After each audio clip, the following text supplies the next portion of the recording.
everybody. Welcome back to our Advent story time. And it's Christmas week. It's Tuesday. And we have a special Tuesday of Christmas week reading in Jotham. There, I got it. Jotham's Journey. All right. So let's start with our consideration, our question. Consider, Jotham was fooled into trusting the milk-white man, the Roman procurator, by his pleasant smile. I guess we're going to find out what that means. Here's what you need to consider. What sort of things are you fooled into believing? By the pleasant but secular sights and sounds at Christmas. How about in other places of our lives? What things that we just let appeal to our sense realm, sight, touch, sound, whatever. Not everything not everything that we see, hear, touch, feel, taste, smell is a bad thing and not a pleasant thing, but it is easy for us to get pulled in that direction of that carnality, of just going after it because of we're tricked into seeing it as pleasurable when it's really not. It's luring us in the wrong direction. Now, that could be something. It could be something very obvious, but it could also be just something like, you could say I'm an angry person, and that's just the way I am, and I'm that way because everybody is that way in my upline, my family. That is being lured by something else. You don't have to stay there. We are equipped by our Creator to make decisions for our life. I heard something today that I just wanted to share, and that is that change is inevitable. But self-discipline is a choice. So we can choose to say, this change going on has made me this way or that way, or I'm reacting and doing this because of that, or it's my parents' fault, my grandparents' fault, great-grandma's fault, it's the teacher's fault, it's whatever, right? It's because this or that happened. Those things are all play a part of who we are, absolutely. But we have a choice that we can choose to develop in a positive way. Okay? So with that, I want to just say this again. What sort of things are you fooled into believing because it's there in front of you? You see it physically. The book says pleasant but secular sights and sounds. I just want to say it doesn't even have to be looking pleasant. It's just something that is a sight and a sound, something that you can touch, something that you can see, a memory, and it seems so real to you that it deceives you and shortchanges you from what you really should have. Now listen, if we take that to the side of Christmas now, what pleasant but secular sights and sounds of Christmas can fool you? Oh, I don't have a pretty enough tree, maybe. I didn't buy a big enough Christmas present, or I don't have enough money. I didn't make the right food. At Thanksgiving time, you guys, I made my classic green bean casserole that everybody loves. And the milk that I used in it soured and went bad overnight, even though I kept it cool and all of that stuff. And I put it in the oven and I warmed it up, cooked it. I put it together the night before, warmed it back up, put it on the table. Everybody's, the famous green bean casserole, Ted's favorite casserole, because it was my father's favorite. And the milk had soured and people were trying to eat it. And then finally somebody said, this is not any good. And I immediately felt just like embarrassment, and then I stopped myself and I went, you know what? It happens. Am I going to be sidetracked about this and be disappointed? Yeah, I'm bummed, and let it ruin Thanksgiving? At the end of the day, thank God nobody got sick. Thank God it was caught, right? I just took it off and got rid of it and said, thank goodness somebody else brought a corn dish, so there was something else other than just potatoes. Oh, and then the other thing was, in the hustle and bustle of getting everything together, I forgot to make the stuffing. Thank goodness I chose the easy stovetop this year and not making it from scratch. So when it was said, where's the stuffing? I could go make it, because it doesn't take long to do that, right? But listen, it could have been so easy to feel like, man, what a failure as a host I am. I'm not the hostess with the mostest. Not at that point. But I said, I'm not going to get distracted by this. I'm going to choose to soldier on and know that my pecan pie rocks. So there you go. All right. So listen, what sort of things are you fooled into believing? Even about Christmas. So are you ready? Let's read. As small as Bethlehem was, it seemed huge with all the people and animals that crowded the streets. Just like in Jerusalem, Jotham searched each face to see if it belonged to his father, brother, or mother. The one you seek you will find in Bethlehem, Anna had said to him. So far, all he had found were a lot of people pushing and shoving, trying to buy lamp oil or sell their animals to pay taxes. Some were just looking for a place to spend the night. In the middle of the town was a place where the two biggest roads crossed. It was here, right in the middle of the crossing, that three men sat at a long wooden table. Jotham could tell these men were Jewish by the red and blue patterns of their shawls. Each was hunched over a stack of parchments, and each was busy writing with a quill. Do you remember what a quill is? That's a feather that they would use to write with, dipping it in ink. Next to each man was a large cloth and a leather bag. Behind the table, where the three men sat, stood another man with skin so white that Jotham thought he must have bathed himself in milk. He wore a white tunic with a light blue robe over the top and stood with his arms folded, watching everything that happened at the table carefully. Surrounding all four men and the table was a ring of Roman soldiers wearing helmets, swords, and bright red capes with gold stitching along the edge. The ring of soldiers took up almost the whole intersection, forcing travelers to go on the two roads to crowd their way around them next to the buildings. Stretching out from the soldiers and down one street as far as Jotham could see were three lines of dusty, sweaty, tired-looking men. Some held bundles in their arms, and others talked in groups of 3 or 4.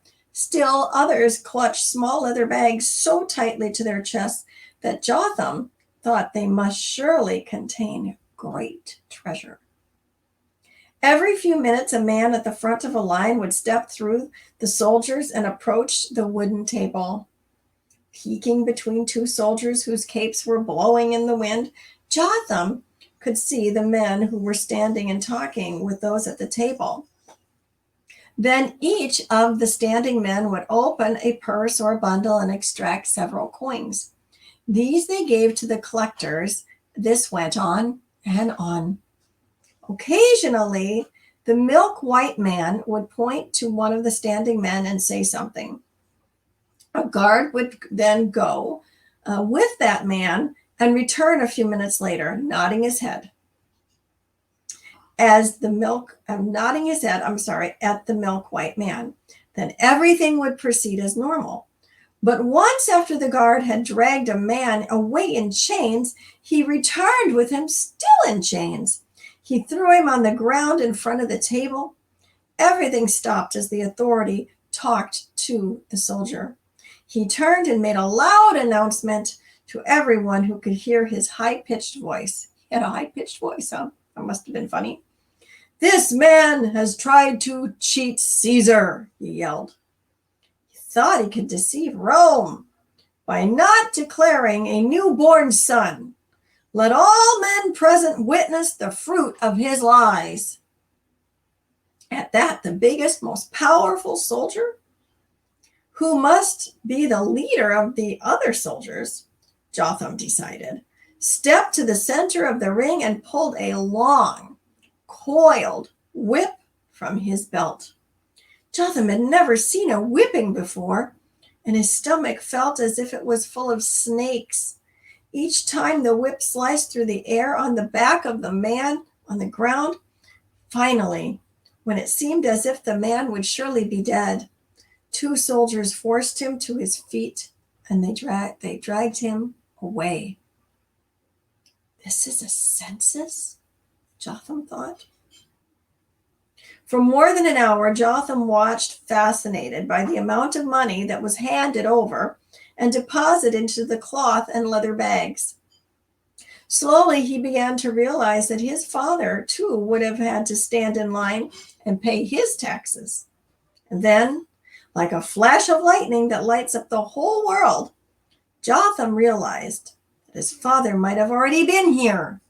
Oh, and if he had, then his name should be on one of those parchment lists. "Excuse me, sir," Jotham said, tugging on the red cape of one of the soldiers.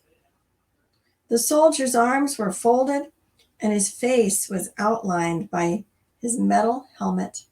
He looked down at Jotham.